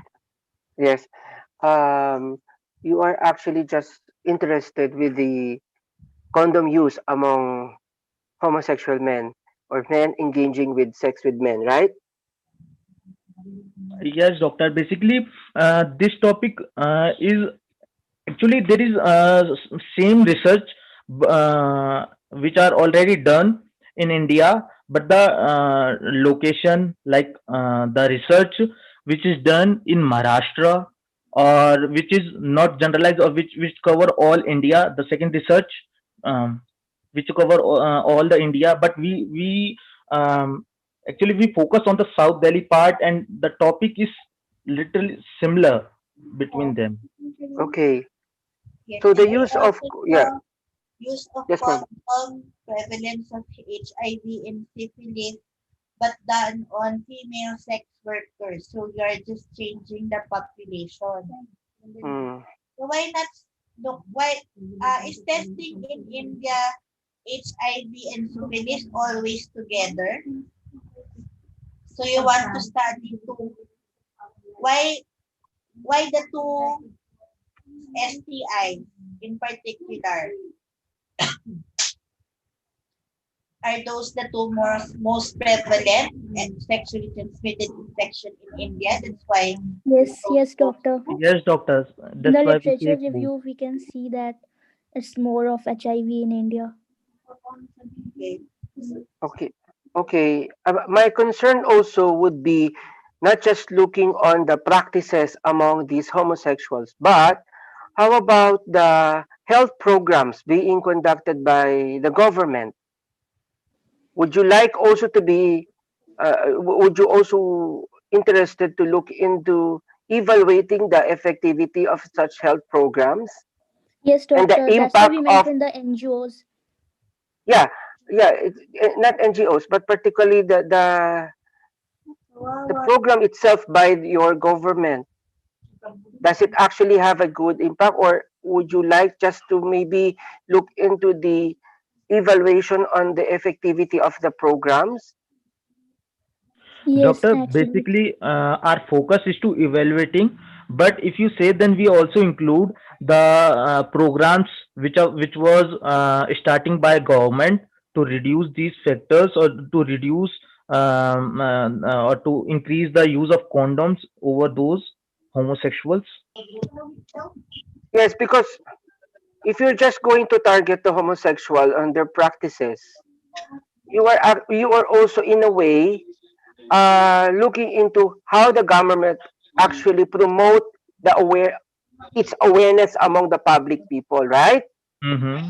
Yes, Because doctor. because for example, if a person is not aware of the consequences of unprotected sex, then you would not just going to use a condom for that reason. But if he is aware because of probably a good promotional campaign by the government, or probably he read somewhere in a poster and all these things, right? Right, doctor. You mean because many people are illiterate about, they don't know what the disadvantage of use of these protective gears. So if they don't know, then they don't use that. So we also So include that. yeah, so why not just maybe look on the evaluating the health programs, particularly on the prevention of the STI such as HIV and syphilis on this particular district, not just basically pinning out or singling out homosexual men. Or Okay, you doctor. would like just you just like want to single out all the homosexual men and its prevalence with the HIV and AIDS. Because are you also saying that most of the HIV and syphilis in this region belongs to this group of people, homosexuals? Yes, doctor. And that's why you are interested with this population? Yes, doctor. And Okay. also, we included in our survey that do they feel condom are an effective way of protecting against HIV and syphilis? So the survey questionnaire we will prepare like that to know that if they are educated and what they feel about it. Okay, so you are actually looking also the knowledge and practices and attitude of Yes, homosexual men with the use of condoms as protective or yes, Yes, doctor. doctor. This prevention question number against 11. HIV and STIs. Yes. Right? Right, doctor. Right. Okay, so it's more clear now. Okay. So, doctor, is this topic is okay with that? Or we change anything? Doctora? I'm okay with the topic. Yes. Okay, doc. Just make sure that it's different from the ones that you just changed the population with. Okay. Mm-hmm. Female. Title is the same except for the population of it was done on female sex workers. Mm-hmm. So make sure it's different from that. Okay. Doc, Doctor, we changed the topic actually. the research work that already published is with the name of increase in condom use and decline in prevalence of STD among high risk men who have sex with men and transgender person in Maharashtra. The Mm. this research is published already, but as a change, we focus on the homosexual and the initiatives, the factors. So we include these things in our research. Yes. Okay. Okay. Maybe you should include this one also. What one? What I saw is condom use and prevalence of syphilis and HIV among female sex workers in what's this? Okay, ma'am. Okay. In Actually, doc, we Pradesh, India. first Actually, we doctor, include that is that. not No? easy to reach that Yeah. population. That's why there's a published research regarding that and it's very similar to your title. So look Mm-mm. at it. Okay? Okay, Next doc. group. Thank you, doc.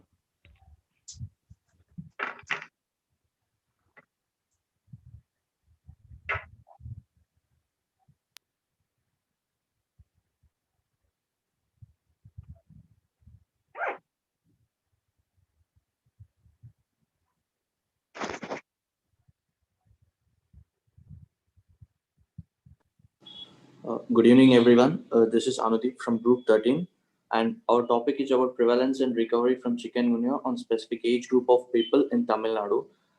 Unfortunately, there are no specific and antiviral drugs or any kind of licensed vaccines for this vaccine for this infection.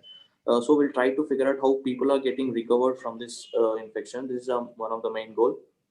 Next slide, please. Next one. Generally, this is a mosquito-borne illness with a very high mortality caused by the two main vectors, Aedes aegypti and Aedes albopictus. It's an envelope virus with a positive strand RNA, and also it has 5 structured proteins and also 4 non-structured proteins.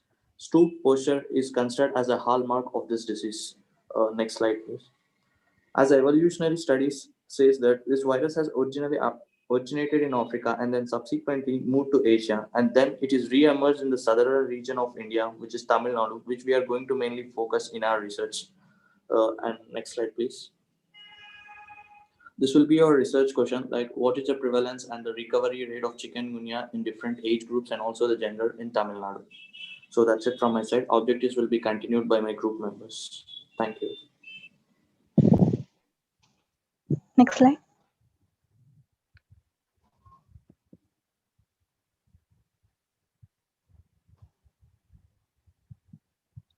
So basically, our general objective intends to determine the prevalence and recovery from chikungunya infection. Next slide.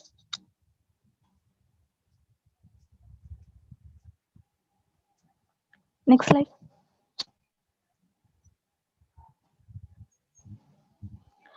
Next specific objective, we focused on 3 points. First one is to identify the most susceptible age group and sex of chikungunya. For that, for age group, we decided to choose adulthood. By taking survey, we are going to conclude that which age group is most susceptible. Either they are early, middle, or late adulthood. Second one, another specific objective, go specific objective. Second one is to study the control measures of chikungunya infection. The best way of control measure is to protect yourself from mosquito bites by using insect repellent, wearing long sleeve shirts, and by avoiding traveling to. How did people get recovered from chikungunya without vaccine? Basically, there is no specific vaccine for chikungunya infection. Instead, treatment is highly aimed at relieving symptoms.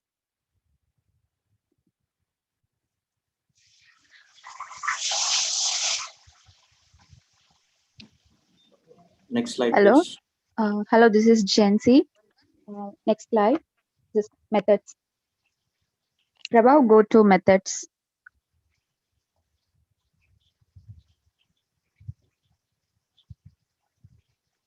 Okay. The first in methods, the first one is research design. So there is no intervention we are going to do in this research. So we choose the design in observational study. So in observational study, there is 2 types, descriptive and analytical. As we are going to comparing the 2 factors, so we choose the analytical study. In analytical study, we are specifically doing the cross-sectional study. Next slide, please. Okay, in subjects, we are choosing the individuals who is most susceptible in Tamil Nadu. The timeline is from June 20, 2006 to October 10, 2006. Next slide.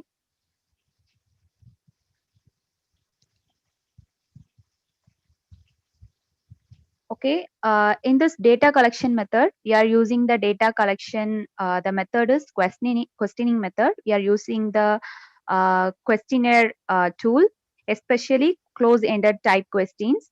The data set includes sex and age group of the suspected patients. The next slide.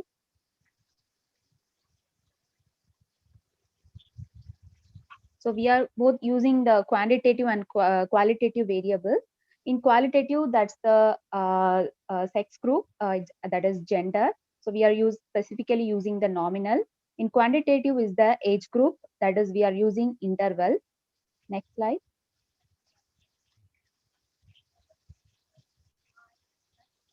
So we are using the data processing for the 2 methods, the 2 tests. The first one is t-test and the one way ANOVA. Next slide.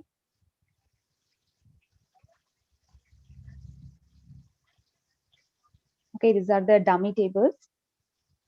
Next slide. This is the hypothetical interpretation of results. If the genders who are, if the gender who is mostly in and around of the household, that's the woman. Women are the mostly exposed to this specific chikungunya. And if age groups, people who are spending their times outside of the home is mostly affected, that means the adult will be fall under this category. Okay, next will be continued by other members. Thank you.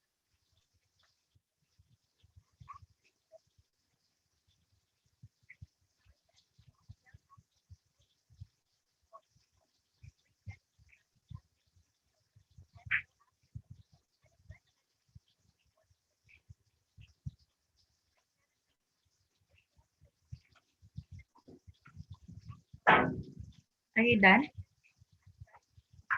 I'm sorry, go ahead.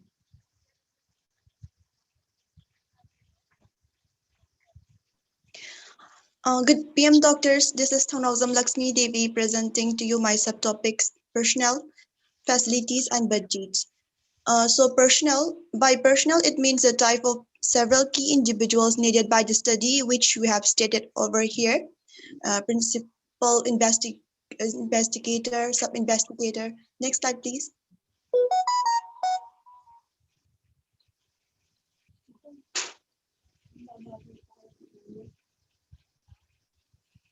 Next slide please.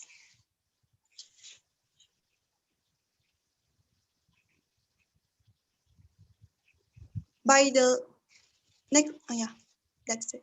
By the roles and responsibilities of the personnel that is given above, our group is divided into these types of personnel for our research study, as you can see in the table here. Principal investigator, sub-investigator, regulatory coordinator, data coordinator, research coordinator. Next slide. Next slide, please. Facilities. Questioning data collection method will be used for this research so there doesn't arise the need of much equipment other than already on gadgets and research tools like questionnaires. Next slide, please.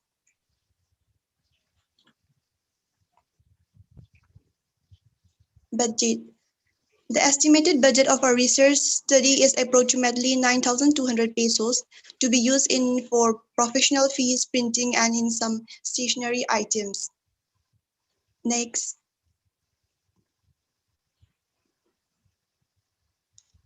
Next.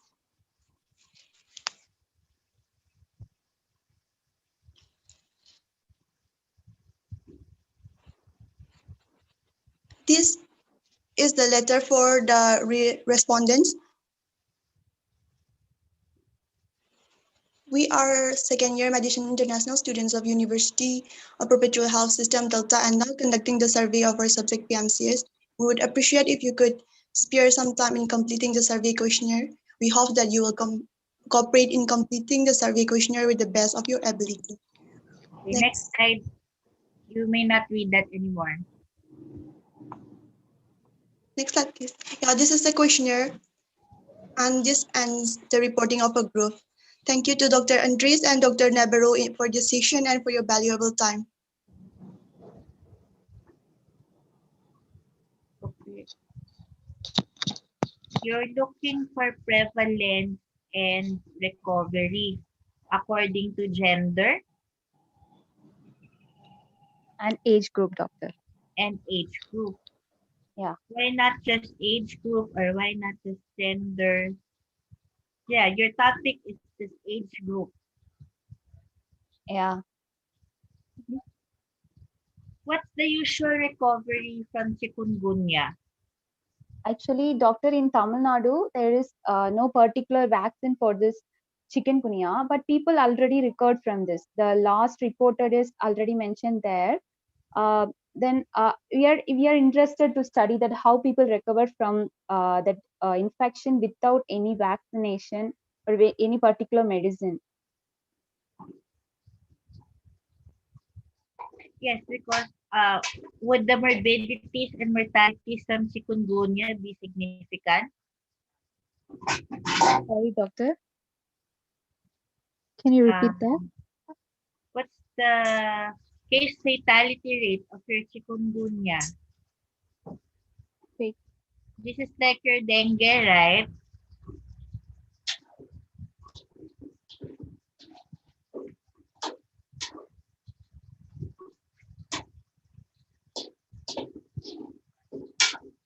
See, your hypothesis is more on female gender and prevalence and not your age adjusted rate.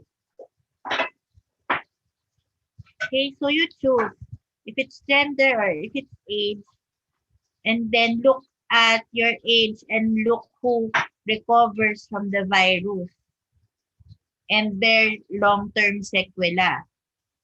But maybe that's already established. You just look at the prevalence. Okay? Okay. Okay, doc.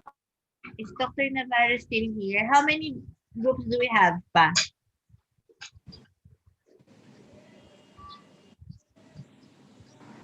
Doctor, one more to go. Okay. Next group, please. Doctor, excuse Yes. me. Doctor, I have one doubt. Yes. So we have to remove the recovery from the title. I think you could do with prevalence. Only prevalence. Yeah. Okay, doctor. Thank you. Okay. Next group, please.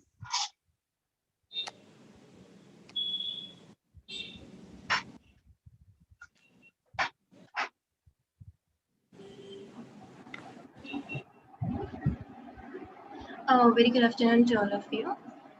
This is Yadav Vijayanti, and on the behalf of our group, that is Group 14, I'm presenting.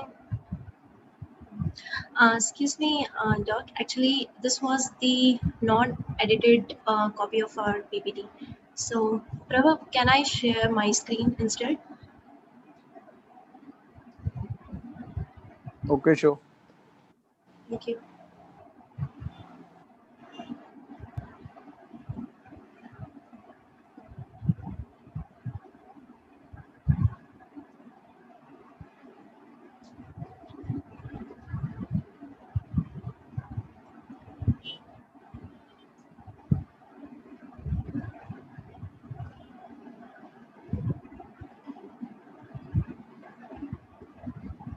So, good afternoon, everybody. This is Group 14, and the topic of our research protocol is cognizance of vitamin D significance in working class of New Delhi in terms of opted lifestyle and diet changes during COVID-19 pandemic.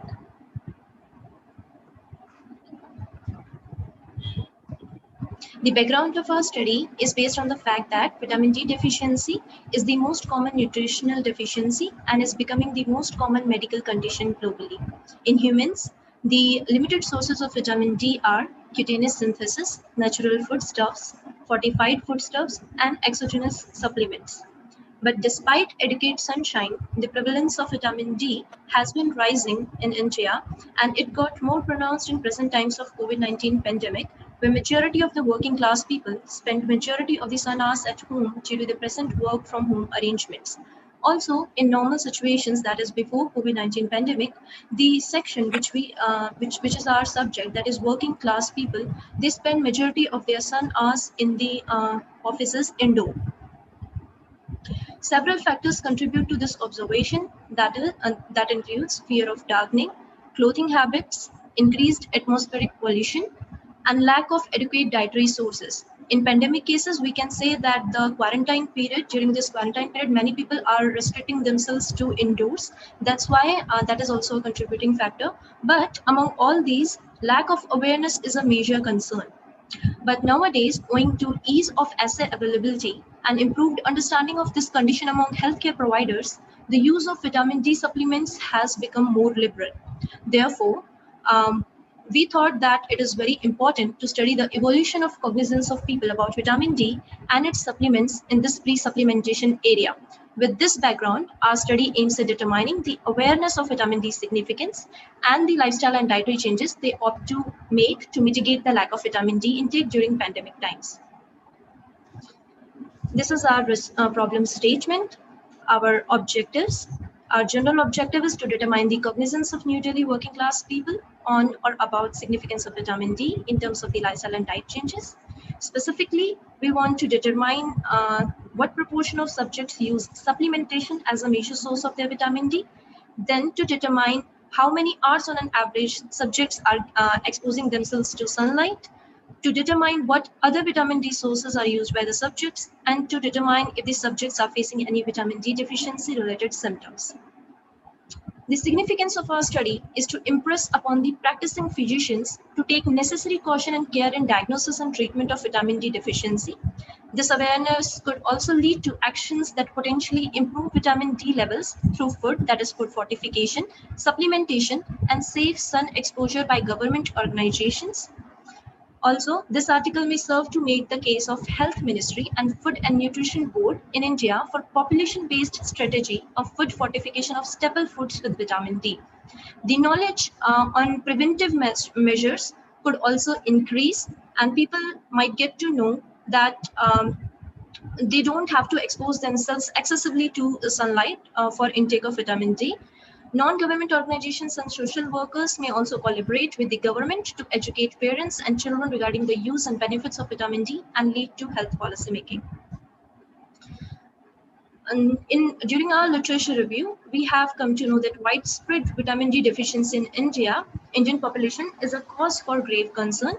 In India, as food fortification is still lacking, supplementation with pharmaceutical preparations turns out to be the most preferred treatment of vitamin D deficiency. But even then, pharmaceutical preparations are also lacking somewhere in the proportions of their components. In the past, researchers have been made to better understand the status of vitamin D deficiency for fortification and supplementation. So therefore, a look at existing literature allows us to analyze, synthesize, and critically evaluate it to give a clear picture of the state of knowledge on this subject. Some of the studies which we have gone through includes a study which was done in 2008, whose data was collected from Annual Drug Compendium. The study was on the composition and availability of various vitamin D preparations in Indian market. This study aims at preparation where preparations were assessed for total number, different formulations, constituents and amount of each constituent present in the formulation. The highlights of the study was that cholecalciferol, the preferred form for prophylaxis and treatment of vitamin D deficient states, constitutes only 10% of available market preparations. So the conclusion being that high market sales of calcium supplements containing calcitriol indicate increased intake of calcitriol rather than cholecalciferol, which could predispose to toxicity. In another study, which was done in 2014 by Rituji and Ajay Gupta, which was on fortification of foods with vitamin D in India, it says that the epidemic of vitamin D deficiency in India and its health consequences call for a population-based approach, such as food fortification rather than prescribing vitamin D supplements. It also mentions that economic feasibility of food fortification would be much better than supplementation. So the conclusion being a significant overall improvement in bone health and general health can be anticipated with minimal risk at a modest cost because of the ability to capitalize on existing technology and distribution system. In another study done from 2008 and 2016 by Raizada and et al., it was on changing trends in vitamin D status from 2008 to 2016. This emphasized to determine the seasonal year-wise variations in vitamin D status at a tertiary care hospital in North India. The highlights of this study was that increase in serum 25-hydroxy vitamin D levels, as well as a decrease in prevalence of vitamin D deficiency from 2008 to 2016. But since food fortification with vitamin D is still in its initial stages in our country, that is India, this improvement is likely to be caused by increased pharmacological supplementation. In a recent study in 2020 done by Hans K. Biselski, vitamin D deficiency and comorbidities in COVID-19 patient is a fatal relationship. The highlights of this study was that inadequate supply of vitamin D has a variety of skeletal and non-skeletal effects. Various non-communicable diseases, hypertension, diabetes, and etc. are associated with low vitamin D plasma levels, which increase the risk of severe COVID-19 events. The conclusion of the study was that much more attention should be paid to the importance of vitamin D status for the development and course of COVID-19. Now, in the initial two studies, we have seen a change of focus from supplementation to fortification of foods. In 2008, where this study mentions that the supplements are not that much reliable, in 2014, there was a change of focus to fortification. That fortification is much more economic feasible and is much more efficient. In the third study, we have seen that there is a changing trend in the levels of 25-hydroxyvitamin D levels in the sections of India, and that is, it is increasing and VDD is decreasing. And this is because the food fortification is still in its initial state. This is because of the pharmacological supplementation itself. In the recent study, we have seen that vitamin D plays an important role in the development and course of COVID-19. But the limitation of this study is that not only vitamin D contributes in the developmental course of COVID-19, but also vitamin A. And there are not enough studies on the contribution of vitamin A deficiency in COVID-19. Also, it is not established by so far that whether supplementation or fortification is better option over the other, and which option is preferred by the people and is more accessible to the people. Not enough studies available on reliability on non-enteral sources of vitamin D, such as fortified lotions and creams, which is also a very more increased advertisable form of vitamin D source nowadays. So, concluding that what is the main limitation is that why after so much work done in supplementation, planning, or fortification, still sections of populations are suffering from vitamin D deficiency. So this is the study gap on which our research is based, that even after availability of proper supplementation or maybe proper fortification, our country is facing vitamin D deficiency is because of the major concern, and that is the lack of awareness about vitamin D among people. Hence, there is a need for marketing and rational prescribing of appropriate vitamin D supplements in ostensibly healthy Indian population. Implementation of population-based education and intervention programs with enforcement of strict regulations could generate awareness and curb unsupervised intake of vitamin D containing dietary supplements. This health challenge mandates effective nutrition policies, fortification and supplementation programs, and partnership between government, healthcare, and industry to safeguard the health of Indian population at large. Our descriptive hypothesis is that if people are more aware about significance of various vitamin D for our good health, then they tend to bring suitable lifestyle and diet changes which reflect in their reduced deficiency symptoms and increased 25-hydroxy vitamin D levels. During the times of COVID-19 pandemic, awareness regarding vitamin D have increased and people are inclining towards more uses of supplementation. Methods: we have used a descriptive quantitative based survey research in which we focused on describing the characteristics of a population in a particular situation. We focused on answering how, what, and when and where questions of a research problem. The subjects. This study employs a non-probability purposive sampling from the given population after applying the inclusion and exclusion criteria. The inclusion criteria is that the study includes around 300 working class individuals in North Delhi who are employed for the past 5 years and are mainly aged between 25 to 45 years. All the other subjects are in exclusion criteria. The data collection method we used survey method, so therefore we will be using a questionnaire through the platform Google Forms. The link is provided here of the questionnaire which we have produced this far, and this includes the following questions. We are yet to add many other questions which will facilitate in the analysis of the characteristics of population, which we'll do in the main research. The operation definitions include vitamin D, calcium and phosphate absorption, deficiency parameters such as the signs and symptoms of vitamin D deficiency, that is getting sick or infected often, fatigue and tiredness, bone and back pain, depression, impaired wound healing, bone loss, hair loss or muscle pain. These signs and symptoms would be also added in our questionnaire.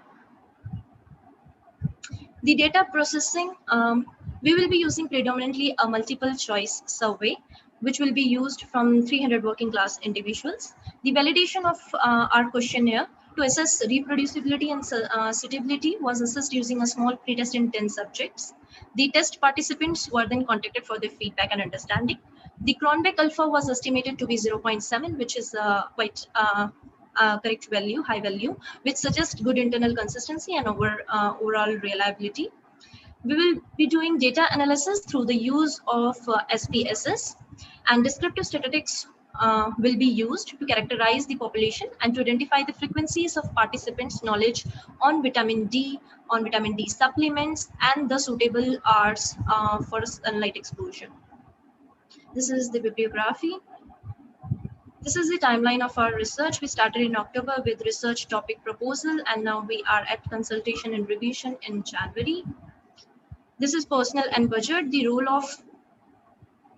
role of planning, coordination, data collection, and analysis will be handled by all the researchers of the study, headed by the leader.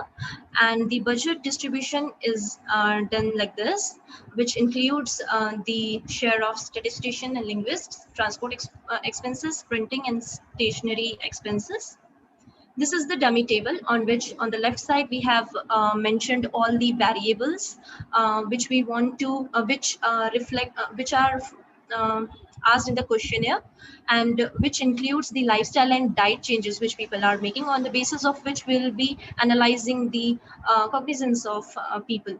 So we'll be using frequency, mean, and all the descriptive statistic tools to describe the population characteristics. This is the whole dummy table, and that's it. These are the contributors. Thank you so much. So basically, you would like to look at your knowledge and awareness of vitamin D. And actually, it's really an epidemic, this vitamin D deficiency. Thankfully, with the pandemic, vitamin D has come into light, but still not as popular as your vitamin C, your antioxidants, etc., etc. But nevertheless, still important. Okay. Yes. Good job. Okay, so Thank thank you. you for listening, and go back to your research work and improve so that your next presentation it will be more polished. Okay. Next week we will have critical appraisal of journal. So your assignment will be to get one or two journals that you want to evaluate, and then we will study how to critically appraise journal. Not all journals are well done. Not all journals are credible. And there are some that serve their self-interest. Okay. So thank you for attending this session. See you next Friday.